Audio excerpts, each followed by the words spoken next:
የተከበራችሁ የፈታ ቤተሰቦች በእያላችሁበት ሰላምታችን ይድረሳችሁ። ከፈታ ዴሊ ለሐሙስ የረፋድ መረጃ ወደ እናንተ ልናደርስ ተገኝተናል። እንደተለመደው መረጃውን በቅድሚያ በማስተዋወቅ እንጀምር። በደቡብ ኢትዮጵያ ጂንካ በድንገት የተከሰተው በሽታ በርካቶችን አደናግጧል። የተከሰተውን በሽታ ተከትሎም የጤና ሚኒስቴርና የኢትዮጵያ ህብረተሰብ ጤና ኢንስቲትዩት አፋጣኝ የጋራ ጋዜጣዊ መግለጫ የሰጡ መሆኑን አያይዘን እንመለከታለን። ዓለም አቀፉ የገንዘብ ተቋም ኢትዮጵያን በተመለከተ ማስጠንቀቂያ ሰጥቷል። የዓለም አቀፉ ገንዘብ ተቋም ማስጠንቀቂያ ለጎረቤት ኬንያም የተሰጠ ነው። ጥንቅራችን ይዞታል። የኤርትራው ፕሬዝዳንት ኢሳያስ አፈወርቂ ብለን ነበር ችግሩ ከመፈጠሩ በፊት ግዴላችሁ መፍትሄ ነው በሚል የመፍትሄ ሐሳብን የያዘ ኮንሰፕት ፔፐርን አቅርበን ነበር። ሆኖም ሰሚ አጣን ሲሉ በትላንትናው ዕለት በአስመራ ቤተ መንግስት መልእክት ይድረስልኝ ብለዋል። በምንና በማን ጉዳይ የሚለውን አካተን ወደ እናንተ ለማድረስ አጠናቅረናል። የኤርትራው ፕሬዝዳንት ኢሳያስ አፈወርቂ በዘር ማጥፋት ብርቱ ክስ ቀርቦባቸዋል። ክሱን ያቀረበው ዓለም አቀፍ ተቋም ዝርዝር ሪፖርት ይፋ አድርጓል። ሪፖርቱ ኤርትራን በጣም ጨቋኝ ከሆኑ ሀገራት አንዷ ሲል ሁማን ራይትስ ዎችን ዋቢ በማድረግ ፈርጇታል። ጥንቅራችን መረጃውን ያደርሳል። በትግራይ ክልል አዲስ ወታደራዊ ኃይል መደራጀቱ ተሰምቷል። በህወሓት ጦርና በሐራ መሬት ወይም ትግራይ ሰላም ኃይሎች መካከል ፍጥጫው ባየለበትና ውጊያዎች በተከፈቱበት በኢትዮ ኤርትራ ድንበር የሚንቀሳቀስ ሶስተኛ ጦር ብቅ ብሏል። መረጃውን ይዘነዋል።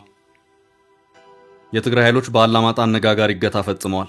የአላማጣ ሆስፒታል ስራ አስኪያጅ አግተው የነበረ ሲሆን ማህተም ተቀብለው ስራ አስኪያጁ ከኃላፊነት እንዲለቁ ካስገደዱ በኋላ እንደለቀቋቸው ተሰምቷል። አጠር ያለ ዘገባ ይዘናል። የኡጋንዳ ፕሬዝዳንት ዩዌሪ ሙሴቬኒ ሀገራቸው በህንድ ውቅያኖስ የባህር በር መውጫ እንደሚያስፈልጋት ገለጹ። ፕሬዝዳንቱ የሀገራቸው ፍላጎትን በመግለጽ ኬንያን አስጠንቅቀዋል።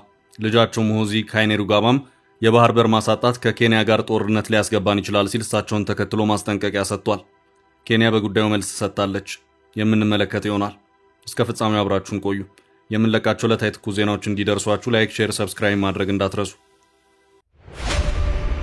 ገንብቶ በማስረከብ የሚታወቀው ዳኮር ሪል ስቴት በመሃል አዲስ አበባ ጀሞ 1 ግንባታቸው 90% እንዲሁም 40% የደረሱ ቤቶችን በ10% ቅድመ ክፍያ ብቻ ለሽያጭ አቀረበ። በአንድ ወለል ላይ 3 አባወራ ብቻ በቂ የሆነ የመኪና ማቆሚያ ከሰፊ አረንጓዴ ስፍራ ጋር አቀረበላችሁ። ባለ 1 መኝታ 80 ካሬ፣ ባለ 2 መኝታ 110 ካሬ እና 118 ካሬ፣ ባለ 3 መኝታ 135 ካሬ 70/30 የባንክ ብድር አመቻችቶ ከ623 ሺህ ብር ቅድመ ክፍያ ጀምሮ የመኖሪያ ቤቶችን ለሽያጭ አቀረበ። ለበለጠ መረጃ በ0911 057674 0933 21 9065 ይደውሉ። ዳኮር ሪል ስቴት በልዩነት የተገነባ። በትግራይ አዲስ ተዋጊ ተከሰተ። በትግራይ ክልል አዲስ ወታደራዊ ኃይል መደራጀቱ ተሰምቷል። በህወሓት ጦርና በሐራ መሬት ትግራይ ሰላም ኃይሎች መካከል ፍጥጫው ባየለበትና ውጊያዎች በተከፈቱበት ሶስተኛ ጦር ብቅ ብለዋል። የኢሮብ ሬዚስታንስ ኃይል በሚል ነው አዲስ ጦር ብቅ ያለው። በህወሓት ሊቀመንበር ዶክተር ደብረጽዮን ገብረ ሚካኤል በሚመራው ቡድንና በቀድሞ የትግራይ ክልል ፕሬዝዳንት አቶ ጌታቸው ክንፍ መካከል የተፈጠረው መካረር የትግራይ አመራሮች በተለያዩ አቅጣጫዎች እንዲጓዙ አድርጓል። የጠቅላይ ሚኒስትር አብይ አህመድ የምስራቅ አፍሪካ ጉዳዮች አማካሪ ሆነው በተሾሙት አቶ ጌታቸው ረዳ የሚመራው ክንፍ ዴሞክራሲያዊ ስምረት ትግራይ ፓርቲ የተሰኘ የፖለቲካ ፓርቲ ማቋቋማቸው ይታወቃል። ይህ ልዩነት እየሰፋ ሄዶ ከህወሓት አምፀው በወጡ ጄኔራሎች ሐራ መሬት በሚል ሁለተኛ ጦር መደራጀቱም አይዘነጋም። ትግራይ ክልል ከአፋር ጋር በሚዋሰንባቸው አካባቢዎች እንደሚንቀሳቀሱ የሚነገርላቸውና በተለምዶ ሐራ መሬት ወይም ነፃ መሬት ተብለው የሚጠሩ ታጣቂዎች ከትግራይ ኃይሎች ተነጥለው የወጡ ናቸው። እነዚህ ታጣቂዎች በደብረጽዮን ገብረ ሚካኤል የሚመራው የህወሓት ክንፍና ድርጅቱን የሚደግፉ የትግራይ ኃይሎች አዛዦች ከስልጣን ለማስወገድ ወደ አፋር ክልል ሄደው መደራጀታቸውን ይናገራሉ። የህወሓት መከፈልን ተከትሎ ከህወሓት ጦር ተገንጥሎ በመውጣት በትጥቅ የሚንቀሳቀሰው ሐራ መሬት ወይም የትግራይ ሰላም ኃይል ጀነራል ገብረ እግዚአብሔር በየነ ወይም ወዲያን ጥሩ በተባለ ወታደራዊ አመራር የሚመራ ሲሆን በሌላ አቅጣጫ ይህ ኃይል ወደ ማዕከላዊ ትግራይ ዘልቆ እንዳይገባ በህወሓት በኩል የመመከቱ ኃላፊነት የተሰጣቸው ጀነራል ዮሐንስ ወይም ጆን መዲድ የተባሉት አመራር መሆናቸው ይነገራል። የህወሓት ጦርና የትግራይ ሰላም ኃይል በተለያዩ አጋጣሚዎች መዋጋታቸው ሲዘገብ የቆየ ሲሆን በውጊያዎቹም አንደኛው ሌላኛውን ተጠያቂ ሲያደርጉ ቆይተዋል።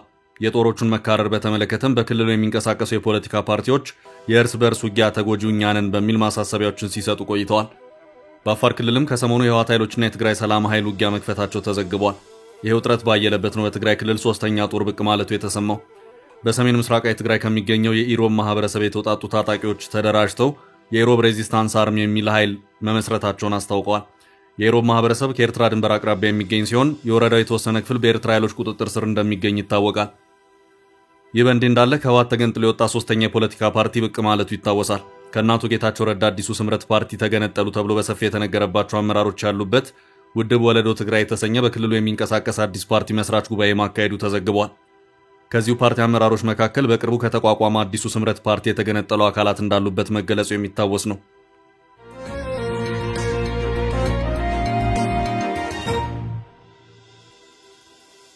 በቀጣይ መረጃ ኢሳያስ በዘር ማጥፋት ተከሰሱ። የኤርትራው ፕሬዝዳንት ኢሳያስ አፈወርቂ በዘር ማጥፋት ብርቱ ክስ ቀርቦባቸዋል። ክሱን ያቀረበው ዓለም አቀፍ ተቋም ዝርዝር ሪፖርት ይፋ አድርጓል። ጄኖሳይድ ዎች የተባለ ዓለም አቀፍ ተቋም አዲስ ባወጣው ሪፖርት የኤርትራ መንግስት በዜጎቹ ላይ ከባድ ጭቆና እየፈጸመ መሆኑንና በኢትዮጵያ ትግራይ ክልል በተፈጸመው የዘር ማጥፋት ወንጀል ውስጥም ተሳትፏል ሲል ወንጅሏል። ሪፖርቱ ኤርትራን በጣም ጨቋኝ ከሆኑ ሀገራት አንዷ ሲል ሁማን ራይትስ ዎችን ዋቢ በማድረግ ፈርጇታል። ፕሬዝዳንት ኢሳያስ አፈወርቂ ላለፉት 30 ዓመታት ሀገሪቱን እየመሩ ሲሆን የ1997ቱን ህገ መንግስት ለመተግበርም ሆነ ምርጫ ለማካሄድ ፈቃደኛ አለመሆናቸው በሪፖርቱ ተጠቅሷል። በፕሬዝዳንቱ አገዛዝ የፖለቲካ ተቃዋሚዎች፣ ጋዜጠኞችና ተቃዋሚ ተብሎ የተገመቱ ዜጎች ያለ ፍርድ ለ10 ዓመታት ይታሰራሉ። በተለይ በፕሬዝዳንቱ ላይ ተቃውሞ ያሰሙ 11 ፖለቲከኞች፣ G11 እና 16 ጋዜጠኞች ከታሰሩ በኋላ የት እንደደረሱ አይታወቅም ሲል ጄኖሳይድ ዎች አመልክቷል። ያልተገደበ የውትድርና አገልግሎትና የግዳጅ ስራ በሀገሪቱ ውስጥ እንደ ትልቅ ችግር ተጠቅሷል። ሪፖርቱ በኤርትራ የሚገኙ አናሳ ቡድኖች ሁኔታ አሳሳቢ ነው ብሏል።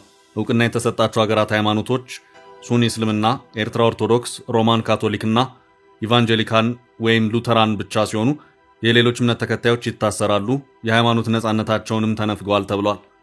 የአፋር ተወላጆች በ10 ዓመታት መድሎና ጥቃት ከሀገሪቱ ከፍተኛ የተገለሉ ቡድኖች አንዱ መሆናቸው ተገልጿል። የመንግስት ፖሊሲዎች ከመሬታቸው አፈናቅለዋቸዋል። ባህላዊ ስራቸው የሆነውን አሳ ማጥመድን ከልክሏል።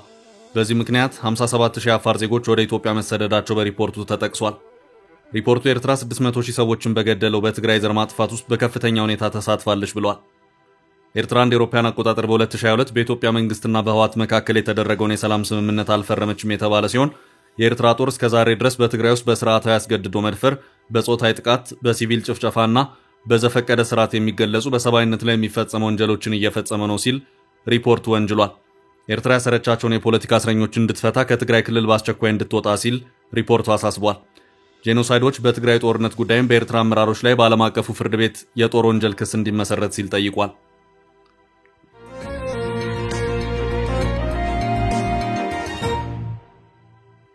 በቀጣይ ርዕስ ሰሚ አጣን፣ ኢሳያስ ከቤተ መንግስት።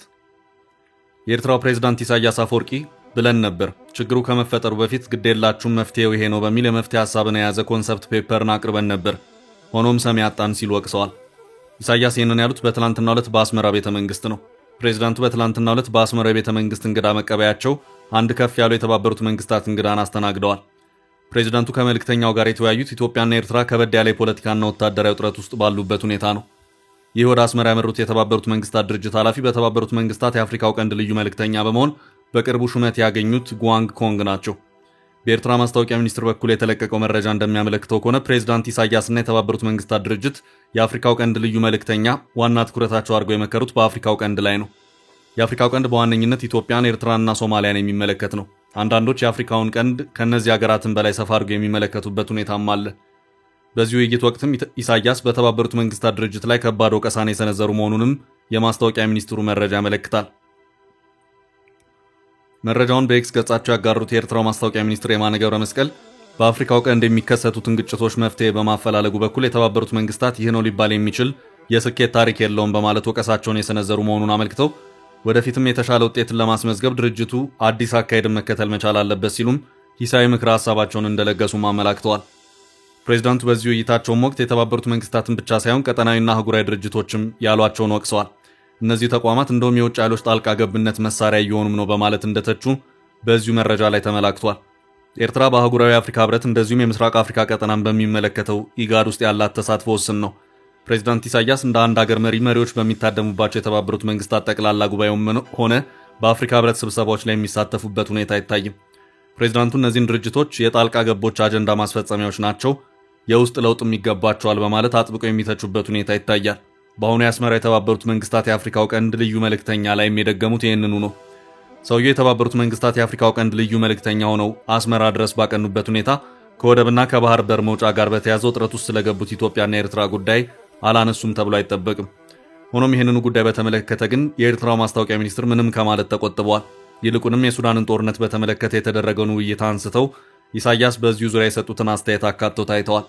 ፕሬዝዳንቱ በዚህ የአፍሪካው ቀንድ ልዩ መልእክተኛ ጋር በነበራቸው ውይይት ወቅትም የሱዳን ጦርነት እንደ አውሮፓውያን አቆጣጠር በ2023 ከመፈንዳቱ ቀደም ብሎ በነበረው ጥረት ኤርትራ አስቀድማ የመፍትሄ ሐሳብን አቅርባ ነበር። ይህም የመፍትሄ ሐሳብ የቀረበው እንደ አውሮፓውያን አቆጣጠር በ2020 ነው።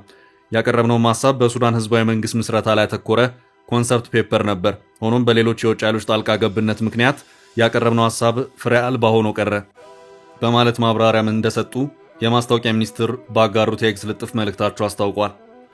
በኤርትራ ህገ መንግስት ምርጫም እንዳይኖር አድርገው ኤርትራን ከ3 አስርት ዓመታት በላይ ጸጥ ረጭ አድርገው የገዙትና ሀገሪቱንም የአፍሪካው ቀንድ ሰሜን ኮሪያ ያስባሏት ኢሳያስ ስለ ሌላ ሀገር መንግስት ምስረታ ኮንሰፕት ፔፐር አቅርበን ነበር፣ ግን በሌሎች ጣልቃ ገብነት መደመጥ አልቻልንም የማለታቸው ጉዳይ ጥያቄንም ግርምትንም የሚያጭር ሆኖ ታይቷል።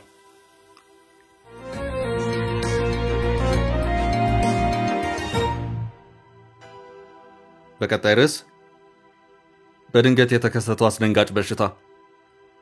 በደቡብ ኢትዮጵያ ክልል አሪ ዞን ጂንካ ከተማ ከሰሞኑ ምንነቱ ያልታወቀው በሽታ ብዙዎችን አደናግጧል። በጤና ሚኒስቴር በኩል ባይረጋገጥም የሰዎች ህይወት ማለፉም እየተነገረ ነው።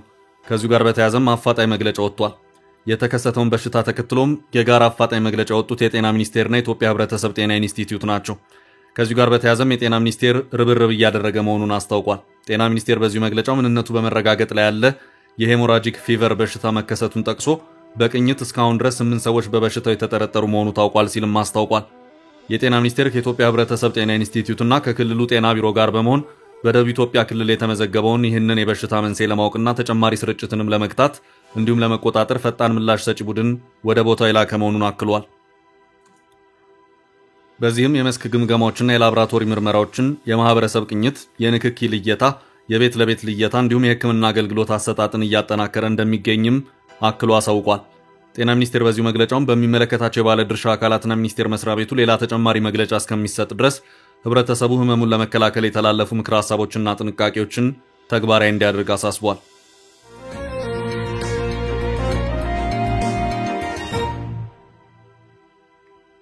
በቀጣይ ርዕስ የአይኤምኤፍ ማስጠንቀቂያ። ዓለም አቀፍ የገንዘብ ተቋም ኢትዮጵያን በተመለከተ ማስጠንቀቂያ ሰጥቷል። የዓለም አቀፉ ገንዘብ ተቋም ማስጠንቀቂያው ለጎረቤት ኬንያም የተሰጠ ነው። ዓለም አቀፉ የገንዘብ ተቋም ኢትዮጵያና ኬንያ የቻይና ብድሮቻቸውን ከአሜሪካ ዶላር ወደ ቻይና ዩዋን መቀየራቸው ሊከሰት የሚችሉ የምንዛሬ ስጋት አለው ሲል ነው ያስጠነቀቀው። እንደ ብሉምበርግ ዘገባ ይህ ስትራቴጂ የብድር አገልግሎት ክፍያ ወጪን ለመቀነስ ያለመ ነው። ኬንያ ይህንን እርምጃ ቀደም ብላ በመውሰዷ በዓመት $215 ሚሊዮን መቆጠቧ ተዘግቧል። ኢትዮጵያም የ$1 ቢሊዮን የዩሮ ቦንድ ክፍያዋን ማቆሟን ተከትሎ $5.38 ቢሊዮን የቻይና ብድሯን በዚሁ መንገድ ለማስተካከል እያሰበች ነው። አይኤምኤፍ ምንም እንኳን ይህ የአጭር ጊዜ ፊስካል ጫናን ሊያቀልብ ይችልም እንዳወቃቀሩ አዲስ የምንዛሬ ስጋቶችን ሊያስተዋውቅ ይችላል ሲል አስጠንቅቋል። የቻይና ዩዋን በአፍሪካ ሀገራት ዘንድ ተመራጭ እየሆነ የመጣው በዝቅተኛ ወለዱ ነው። ፓንዳ ቦንድ በመባል የሚታወቀው የዩዋን ቦንድ እንደ አውሮፓውያን አቆጣጠር በ2025 በአማካይ 2.4% ወለድ ያስመዘገበ ሲሆን ይህም ተመጣጣኝ ከሆነ የዶላር ብድር በግማሽ ያነሰ ነው። ይሁን እንጂ ይህ በዩዋን ላይ ጥገኛ መሆን የምንዛሬ አለመጣጣም፣ የመቀየሩ ስንነት እና ለቻይና የውስጥ የገንዘብ ፖሊሲ መጋለጥን ሊያስከትል ይችላል ተብሏል። የዓለም ባንክ ሪፖርት እንዳሳየው የኢትዮጵያ ብር በዚህ ዓመት የመጀመሪያ 8 ወራት በአፍሪካ ደካማው ምንዛሬ ሆኗል። የኬንያ ሺሊንግ በ2023 ከፍተኛ ውድቀት ቢያሳይም በ2024 እና 2025 ተመልሶ ማገገም አሳይቷል። አይኤምኤፍ በማጠቃለያው የአጭር ጊዜ እፎይታ በረጅም ጊዜ መረጋጋት ዋጋ ሊመጣ አይገባም ሲል ሀገራቱ ስጋቶቹን ከጥቅሞቹ ጋር እንዲያመዛዝኑ አሳስቧል።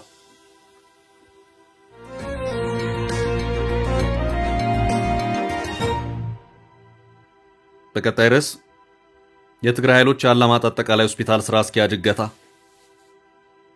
የትግራይ ጊዜያዊ አስተዳደር ኃይሎች ህዳር 1 ቀን የአላማጣ አጠቃላይ ሆስፒታል ስራ አስኪያጅ በላይ ሞላን ማገታቸው ተሰምቶ ነበር።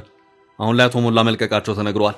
የትግራይ ኃይሎች የሆስፒታሉን ስራ አስኪያጅ የለቀቁት አቶ ሞላ ከኃላፊነታቸው ለመልቀቅ ከተስማሙ ከአንድ ቀን በኋላ መሆኑን የዋዜማ ዘገባ አመልክቷል። አቶ በላይ ለአንድ ሌሊት በአካባቢው በሚገኝ የትግራይ ኃይሎች ወታደራዊ ካምፕ ውስጥ ታግተው ካደሩ በኋላ የተለቀቁት የሆስፒታሉን ማህተምና ቁልፍ አስረክበው ከኃላፊነታቸው እንዲለቁ የቀረበላቸውን ቅድመ ሁኔታ ተቀብለው መሆኑን ለጉዳዩ ቅርበት ያላቸው ምንጮች ተናግረዋል። የትግራይ ኃይሎች በሆስፒታሉ ላይ ያላቸው ፍላጎት የሆስፒታሉ አስተዳደር በትግራይ ጊዜያዊ አስተዳደር ሙሉ ቁጥጥር ስር እንዲሆን ማድረግ መሆኑ የተነገረ ሲሆን እገታውን የፈጸሙ ኃይሎች ከስራ አስኪያጁ ጋር ባደረጉት ድርድር ተሳታፊ የነበሩ ምንጭ መረጃውን መስጠታቸውን የዋዜማ ዘገባ ጠቁሟል። አቶ በላይ ከዚህ በኋላ ባላማጣ ሆስፒታል አስተዳደር ውስጥ ምንም አይነት ቀጥተኛም ሆነ ተዘዋሪ ሚና እንዳይኖራቸው ከትግራይ ኃይሎች ማስጠንቀቂያ እንደሰጧቸውም ተመላክቷል። አቶ በላይ አላማጣ አጠቃላይ ሆስፒታል ስራ አስኪያጅ ሆነው የተሾሙት በፌደራሉ በሚመራው ኮማንድ ፖስት እንደነበር ተነግሯል።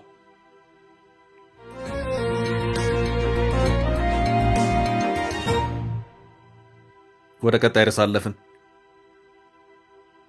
ኡጋንዳ በኢትዮጵያ መንገድ ሙሴቬኒ በህንድ ውቅያኖስ የባህር አክሰስ ጠየቁ። የባህር በር ማሳጣት ከኬንያ ጋር ጦርነት ሊያስገባን ይችላል። የዩጋንዳ ፕሬዝዳንት ዩዌሪ ሙሴቬኒ ሀገራቸው በህንድ ውቅያኖስ የባህር በር መውጫ እንደሚያስፈልጋት ገለጹ። ፕሬዝዳንቱ የሀገራቸው ፍላጎትን በመግለጽ ኬንያን አስጠንቅቀዋል። ፕሬዝዳንት ዩዌሪ ሙሴቬኒ ሰሞኑን በአንድ የሬዲዮ ቃለ መጠይቅ ላይ በሰጡት አስተያየት የሀገራቸው የባህር በር አልባነት ቀጠናዊ ውጥረት ሊፈጥር እንደሚችል ፍንጭ ሰጥተዋል። ህንድ ውቅያኖስ የኛ ነው ሲሉ ኬንያን አስጠንቅቀዋል።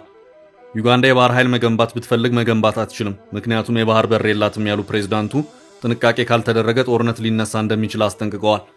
የባቡር መተላለፊያን በተመለከተ ከኬንያ ጋር ማለቂያ የለሽ ውይይት አድርገናል። የህንድ ውቅያኖስ ግን የኛ ነው፣ ውቅያኖሱን መውሰድ አለብን ሲሉ ተሰምተዋል። የዩጋንዳ ፕሬዝዳንት የመጀመሪያ ልጅና የሀገሪቱ ጦር መሪ ጀነራል ሙሆዚ ካይኔሩጋባ የአባቱን አስተያየት በማስተጋባት ዩጋንዳ የህንድ ውቅያኖስ ተደራሽ ሊሆንላት እንደሚገባ አስረግጦ ተናግሯል። ኬንያ በፍጥነት የህንድ ውቅያኖስን ተደራሽ ልታደርግልን ይገባል ያሉት ሙሆዚ ይህንን የይገባኛል ጥያቄ አለማክበር ወደፊት ትልቅ ችግር ሊፈጥር ይችላል ሲሉ እሳቸውን በፊናቸው አስጠንቅቀዋል። ዩጋንዳ ያለ ባህር በር ለረጅም ጊዜ ተዘግታ መቆየቷን ያነሱት ጀነራሉ የባህር በር ጉዳይ ንግድ ብቻ ሳይሆን የብሔራዊ መብትና ሉዓላዊነት ጉዳይ መሆኑን አጽንኦት ሰጥተዋል። አባትና ልጅ ኬንያ ለዩጋንዳ የባህር አክሰስ የማትሰጥ ከሆነ ወደፊት ጦርነት ሊፈጠር ይችላል ሲሉ ነው ያሳሰቡት። ሞኒ ባህር የት አለ? ባህር የህንድ ውቅያኖስ ነው፣ ይሄ እብደት ነው ሲሉም ተናግረዋል።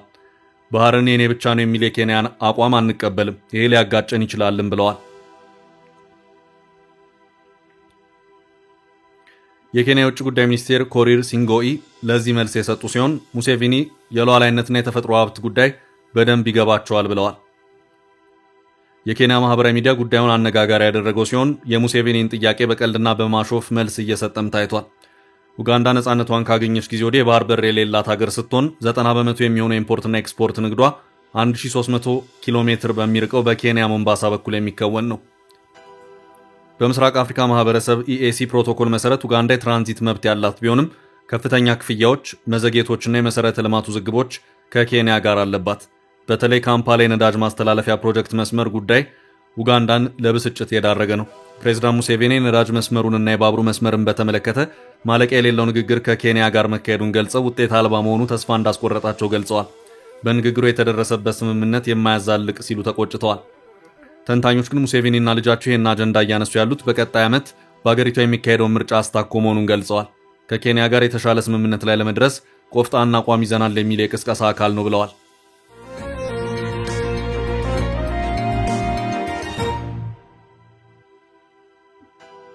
በቀጣይ ርዕሳችን አሜሪካ በሱዳን ጉዳይ። የአሜሪካ ስቴት ዲፓርትመንት ሴክሬታሪ ማርክ ሩቢዮ ሱዳንን የተመለከተ ጥብቅ ንግግር አድርገዋል። በጦርነቱ መሳሪያ አቀባይ የሆኑ አካላት ላይ ዓለም አቀፍ ማህበረሰቡ አፋጣኝ እርምጃ እንዲወስድ ጠይቀዋል። በሳምንቱ ረቡዕ ዕለት ማርክ ሩቢዮ ባደረጉት ንግግር ወደ ሱዳን የሚሄደውን መሳሪያ ለመቁረጥ አንድ ነገር መደረግ አለበት ሲሉ ተናግረዋል። በተለይ ለፈጥኖ ደራሽ ኃይሎች የሚሄደው መሳሪያ ሱዳንን እያተራመሰ ነው ብለዋል። ሩቢዮ ፈጥኖ ደራሽ ኃይሉ አሰቃቂ የጦር ወንጀሎችን ፈጽሟል ሲሉም ከሰዋል። ሩቢዮ ይህንን ያሉት በካናዳ እየተካሄደ ባለው የቡድን ሰባት ስብሰባ ላይ ነው።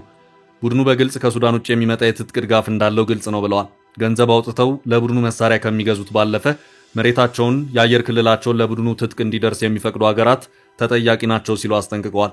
ከሰሞኑ ኢምሬት በሶማሊያ ወደብ ከተማ ቦሳሶ በኩል ትጥቅ ለፈጥኖ ደራሽ ኃይሎች የምታቀብል መሆኑ በምርመራ መረጋገጡ ይታወሳል። ውድ ቤተሰቦቻችን ለዛሬ ያዝንላችሁን ርዕሰ ጉዳዮች እዚህ ላይ ቋጨን። ላይክ፣ ሼር እና ኮሜንት በማድረግ ለቻናላችን ድጋፋችሁን መግለጽ እንዳትዘነጉ እያልን ከሌሎች መረጃዎች ጋር ደግመን እስክንገናኝ ቸር ያሰማን ስንል ተሰናበትን።